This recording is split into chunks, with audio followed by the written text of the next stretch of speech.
Hello everyone, welcome to Legal Code. I am Advocate Neeraj and today we are going to discuss the previous year question paper of All India Bar Examination 2021. This is a practice set number 8.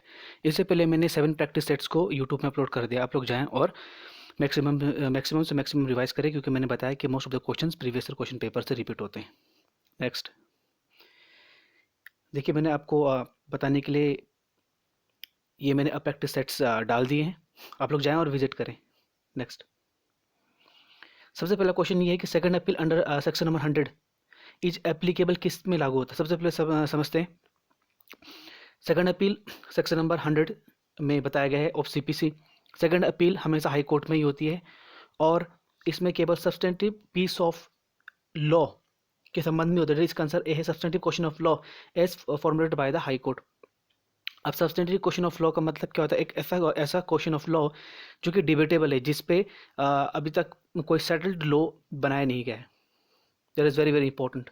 Next, which of the following is an infringement of registered trademark. इसका answer है D, all of the above, यानी कि use of the mark identical to the trademark in relation to the goods without authorisation.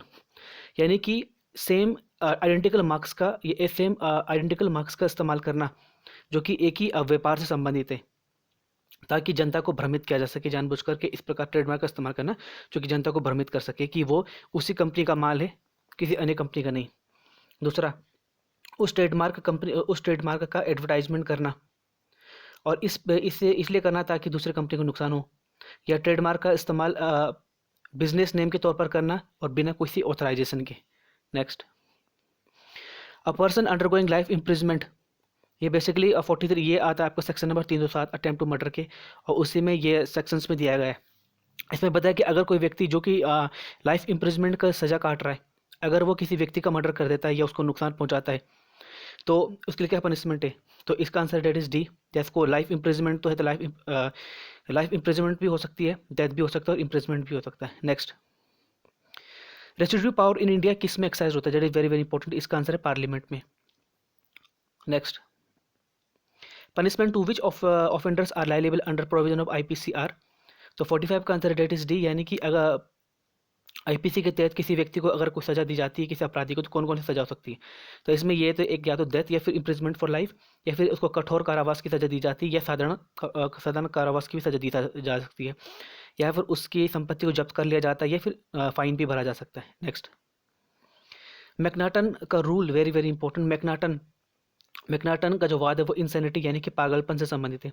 इसमें ये हुआ था कि मैकनाटन नाम का जो व्यक्ति था वो इंसैन था, यानी कि पागल था दिमाग से थोड़ा, और उसने किसी ड्रमेंट नाम के व्यक्ति को मृत्यु कर दी थी. उसको वो ब्रिटिश प्राइम मिनिस्टर रॉबर्ट पील समझ के उसने उसके ऊपर गोली चलाई थी, क्योंकि वो अपने दुर्भाग्य के कारण उसी को मानता था. That is very very very important. Insanity इसका आंसर है. Next, the authentication to be affected by the use of asymmetric crypto system and hash function is known as. इसका आंसर है डिजिटल सिग्नेचर. सबसे पहले हम समझते हैं पब्लिक की और प्राइवेट की क्या होता है. देखिए, प्राइवेट की और पब्लिक की का इस्तेमाल इंक्रिप्शन या डिक्रिप्शन के लिए करते हैं. जब हम किसी को मैसेज करते हैं, या जैसे हम कभी व्हाट्सएप में बात करते हैं, तो हम लोग पब्लिक की और प्राइवेट की इस्तेमाल करते हैं. जैसे एग्जांपल समझते हैं, जैसे कि अगर मैंने किसी को लिखा हेलो, तो पब्लिक की होता है, और जब वो उस व्यक्ति के पास जाता है तो प्राइवेट की का इस्तेमाल करता है. और इसी को हम क्या बोलते हैं? ये एक प्रकार का इनक्रिप्शन और डिस्क्रिप्शन सेंसिटिव इंफॉर्मेशन होता है, जो कि जो बात करने के लिए इसका इस्तेमाल किया जाता है. डिजिटल सिग्नेचर की बात करते हैं तो ये इसमें क्या होता है? ये एक ऐसा प्रकार की प्रक्रिया होती है जो ये गारंटी देती है कि जो दो व्यक्तियों के बीच में बात हो रही है, उनको किसी प्रकार से बदला नहीं गया, उसको किसी प्रकार से अल्टर नहीं किया गया. That is very very important. इसका आंसर है C. Next, punishment for cyber terrorism under section 66F. तो इसके लिए क्या पनिशमेंट होगी? इसका आंसर है, देखिए, with imprisonment which may be extend to imprisonment for life, यानी कि पूरी उम्र उसको जेल में रहना पड़ सकता है अगर कोई भी साइबर टेररिज्म फैलाने की कोशिश करता है. जैसे कि जैसे कि हमारे देश की सिक्योरिटी, सुरक्षा, इंटीग्रिटी, यूनिटी, या फिर उनके देश की सॉवरेनिटी को नुकसान पहुंचाने की कोशिश करता है कंप्यूटर के द्वारा, जो कि या तो भारत में या विदेश के बाहर हो.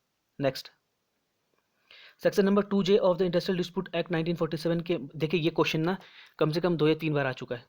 That is very very important, आप लोग जरूर पढ़ के जाएं। तो इसमें बताया गया इंडस्ट्री को section number 2G of industrial dispute act में बताया गया 1947 में। तो इंडस्ट्री का मतलब क्या है, what is the definition of industry?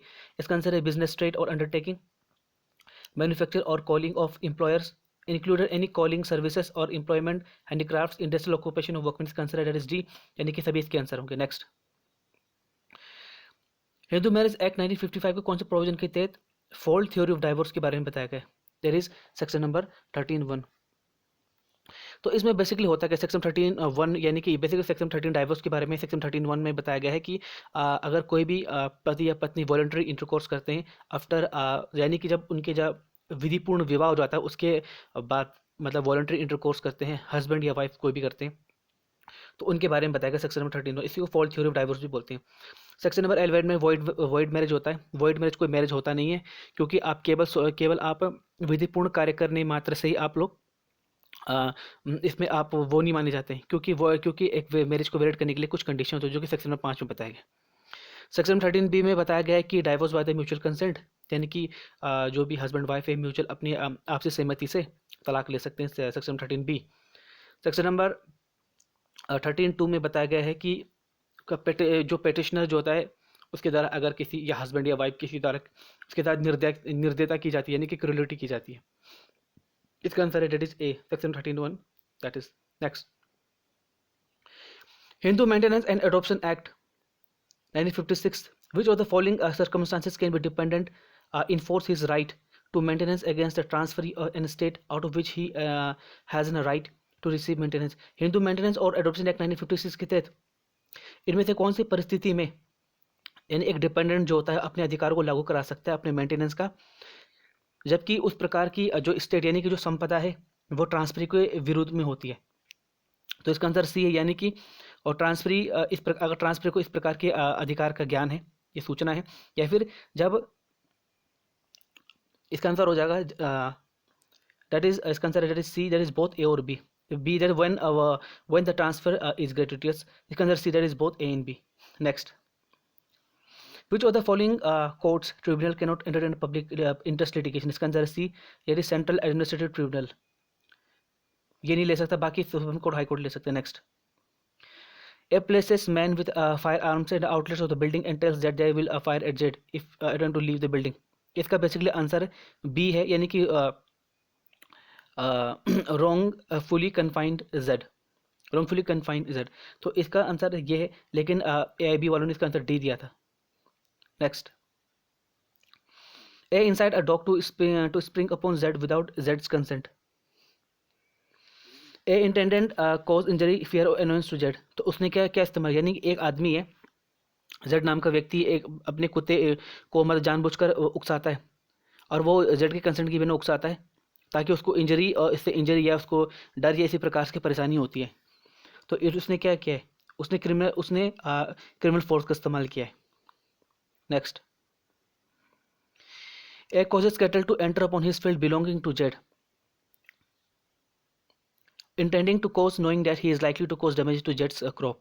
ए ने जानबूझकर अपने पशु को सामने की जेड नाम के व्यक्ति के सामने की खेत में भेज देता है, जानबूझकर करता है ताकि वो उसको नुकसान पहुंचा सके।